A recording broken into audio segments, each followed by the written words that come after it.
The most important position in the NFL is the quarterback position. And we've got NFL draft expert Ryan McCrystal on board with us today to talk about his favorite 5 quarterbacks of this year's draft class, plus a dark horse candidate coming up soon. Let's tune in.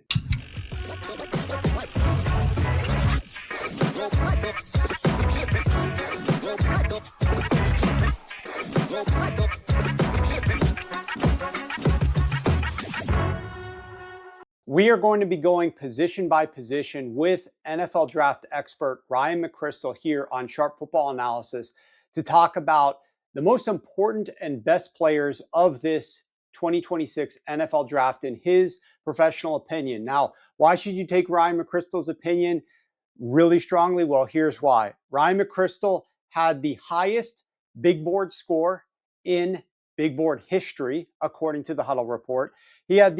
Most recently, he had the #1 most accurate big board, which is the top 100 players, as recently as 2021.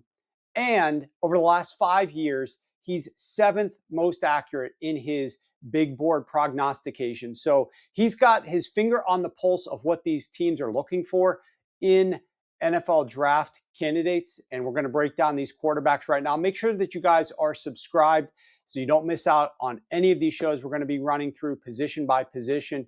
Let's dive into this, Ryan, right away.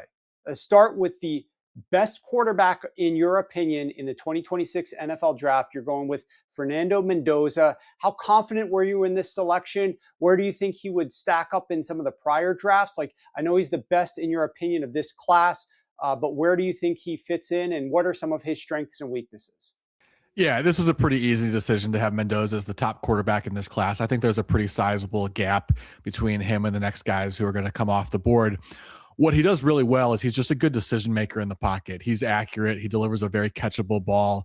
He's the type of player who, if he develops over the course of his career into a really savvy decision maker and becomes one of those quarterbacks who can just sit in the pocket and get rid of the ball quickly and pick apart a defense, I think that can mask some of his deficiencies, because he's not a great athlete, even though the signature play of his career, right, was that touchdown run at the end of the national championship game. He's not a guy that you're going to ask to roll out of the pocket. You're not going to call out of designed runs for him. That's just not going to be his game. So he's going to have to make decisions from within the pocket. One of the big questions that I have with him, and why in sort of the big picture scheme, if you look back over the last 5 to 10 years, I wouldn't rate him all that high as a prospect compared to some of the other guys who've gone #1 overall, compared to like a Caleb Williams or a Trevor Lawrence, who are really, no doubt about it, #1 overall picks. I think Mendoza is the #1 pick this year because the Raiders need a quarterback, and he's the only guy who really deserves to be in the first round conversation. So it's an easy choice. I'm not going to fault them for making it, but I'm a little bit less high on him than the traditional #1 overall pick, because the NFL wants athletes at the quarterback position these days. We don't see teams develop these guys who sit in the pocket and pick apart defenses. That can still work. There's obviously guys in the league doing it at a very high level. Just look at Matthew Stafford, the season he had this year. But it takes a long time to develop the ability to do that. You know, Matthew Stafford in year 1 wasn't playing anything close to what he was last year. Matthew Stafford in year 7 wasn't playing at that level as a decision maker. He always had the big arm and could throw downfield, but as a decision maker, he wasn't that kind of guy. So a guy like Mendoza in today's NFL, I'm a little worried about his development, because he's not going to be somebody who makes plays off script and outside the pocket. And so if he doesn't have the supporting cast around him early in his career, which, given the Raiders' history, I don't know if he's going to have that, it could go sideways on him early in his career, and some bad habits could get reinforced. So I'm a little nervous about his development. But like I said, he's obviously the #1 quarterback in this class, and I have no problem with the Raiders making that choice. Okay, next up for you is Ty Simpson. You have him as your #2 quarterback in the 2026 class out of Alabama. There's a lot of talk online, from certain corner of the internet, of how he is the better quarterback, the better prospect than Fernando Mendoza. I don't know that you share that same opinion. Talk to us a little bit about the strengths and weaknesses of Ty Simpson. Yeah, I definitely don't share the opinion that he's the better quarterback than Mendoza, but I don't think it's completely crazy to throw that out there. depending on how you approach the evaluation process. If you were a GM and you just always want to swing for the highest ceiling, you could make a case that Simpson has the higher ceiling than Mendoza because he is a better athlete. He can roll out and make some plays outside the pocket that I don't think Mendoza is quite as good at making.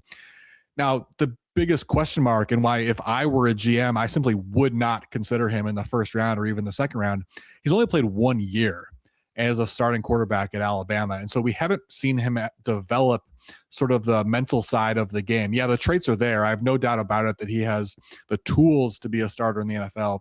But can he continue developing the mental side of the game and making good decisions? I just don't, I'll reference another quarterback in this class that we'll talk more in depth in a few minutes, but it reminds me a little bit about Drew Allar a year ago. If Drew Allar entered the draft last year, he was going to be the second quarterback off the board, the same position that Simpson's in this year. But one of the reasons why we knew he had the talent, but we hadn't really seen the development process. So it was an unknown. If Allar were in last year's class, we'd have been like, hey, look at the traits. Like maybe it goes great. Well, we saw how it went at Penn State and it didn't go great. And so that's why he's not even in this conversation to be the second guy overall. That's what Simpson is in this position right now. The traits are there. Maybe it goes great, but we don't know what's going to happen this offseason and how he's going to adjust to life in the NFL. It could go very poorly and he embarrasses the team when he goes out in the field next year. So if I'm a GM, I'm not going to be the one to make that risk.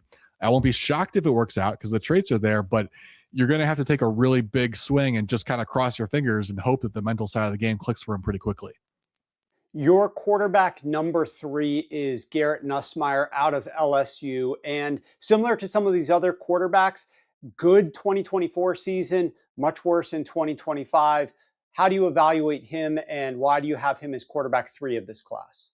Yeah, we're going to talk about a group here of guys that we thought at this time last year could be in the first round conversation in 2026. The reason I have Nussmeier at the top of that group is because I think the biggest reason why he fell off this past year was an oblique injury that he was dealing with. He said that he really couldn't engage his core as he was throwing, probably limited his mobility or his ability to throw on the run, which was something that he did pretty well the previous season. Going back and watching his games from 2024, he's making plays outside the pocket that just sort of disappeared from his game in 2025. I think if you focus on that 2024 tape, I think you can feel pretty confident drafting him on day 2. So I do think he comes off the board in that second, third round. As a quarterback, his style of play reminds me a little bit of Tony Romo's. Now, I don't know that he can reach the ceiling Romo reached for a period of time in his career because I think Romo probably had a better arm to make plays outside the pocket. Not only do you need the mobility, but you need the arm to be able to throw on the run. I don't know if Nussmeier quite has that, but he's a really smart quarterback. He makes good decisions when he's in the pocket. Outside the pocket, he might not have the arm. He's also a little bit too much of a risk taker, which obviously was an issue for Romo at times in his career. It's one of the reasons why that is an easy comparison to make. But I would have no problem with the team drafting Nussmeier on day 2, where the risk is not as high as someone in the first round that you're going to have to take, and plug him out, throw him in next year and see what happens. Give him a few games to start. It could end up working out. You could get a steal. All right, quarterback number 4, you mentioned him before, Drew Allar out of Penn State. What are some of the strengths and weaknesses to his game, and where do you project him in the NFL? Yeah, Drew Allar, if he entered the draft 15 years ago, we're definitely talking about him as a first or second round pick, even after coming off of a down year at Penn State, just because he's that prototypical big pocket passer who can just launch the ball downfield. That was the type of quarterback that teams used to want. And so even after a down year, he was going to be coveted. In this era, teams want guys who are good athletes, and that's not Allar's strength. He's not going to be a guy who rolls outside the pocket, makes a lot of plays off script. He's someone who can stand in the pocket and potentially pick apart the defense if the mental side of the game clicks for him, because that's where he's struggled. He's a little bit slow to process, which isn't shocking. He hasn't played a ton of football yet. It could click for him as he gets more experience. So I'm still going to be relatively excited about him if a team drafts him in the 3rd or 4th round. Hopefully he gets a chance to play a little bit as a rookie and maybe it starts to click for him. I'm certainly not going to rule out the possibility that he ends up being a very good quarterback because the tools are there. It's just we haven't seen the mental side of the game click for him yet. And so he's played enough football that you're starting to worry about whether or not it ever happens. So he's a guy that has a very high upside, but because he hasn't progressed at the rate that you would hope, he's not going to come off the board, I don't think, until the 3rd round at the earliest. Your quarterback number 5, we saw a lot of him in the college football playoffs, just like Fernando Mendoza, is Carson Beck out of the University of Miami. What are some of the concerns that you have to his ability to transition successfully into the NFL, and where do you slot him in here? Yeah, where to rank Carson Beck was tough because I think he's probably a career backup, but maybe a very good backup. And there's value in that. You're not going to completely dismiss that type of player. I see him as a patient quarterback who can get rid of the ball on time, go through his progressions, and make good decisions. But there is that element of his game where every so often he tries to play hero ball and do too much, and throw the ball downfield. He just doesn't really have the arm for it, especially coming off the arm injury that he had at the end of his career at Georgia. And there were moments where he just turned into a turnover machine because he tried to make throws downfield that he couldn't make. It clicked for Miami's offense in the college football playoff because he really locked into that sort of dink and dunk mode where he was the game manager and just was really patient, taking what the defense was giving him, made a lot of really good decisions. If he continues to play like that in the NFL, I think he could be a very high-end backup, maybe a low-end starter, but that's the ceiling that I see for him. So whoever drafts him, I don't think you're going to feel really excited about it, but there's a place for him in the NFL, and he could have a very long career, sort of that low-end starter backup type of guy. All right, now I've got the wild card. Give me a dark horse candidate quarterback who might be able to surprise at the NFL level, might end up performing better than where he's actually drafted. Maybe some teams end up warming up to him where he didn't start off quite as high in the process. Any definition that you want to utilize to define a dark horse type quarterback, but give me the guy that stands out to you.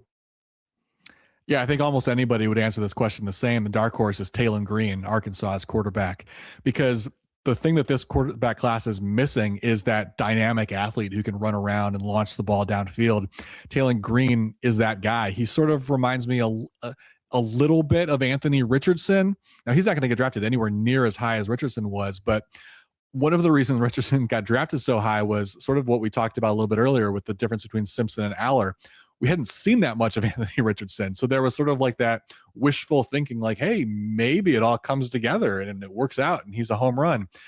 The difference with Taylen Green is he made 46 career starts at the college level between Boise State and Arkansas, and it hasn't quite clicked for him. He's a playmaker. His highlights are awesome, but he's played a lot of football and hasn't reached a high level yet. So there's good reason to doubt him, but he's really the one quarterback in this class who has the crazy high ceiling. If the mental side of the game were to click for him, he can make all the throws. He can run outside the pocket. He can be dangerous with his legs. He can do everything that you want in the modern NFL.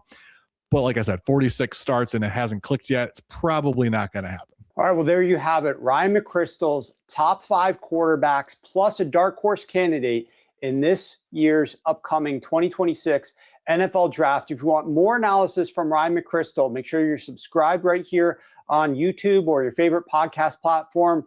And make sure you go to sharp.football, sign up for a free mailing list where we're going to be sending out Ryan's updated mock drafts and everything else draft related. See you on the next one.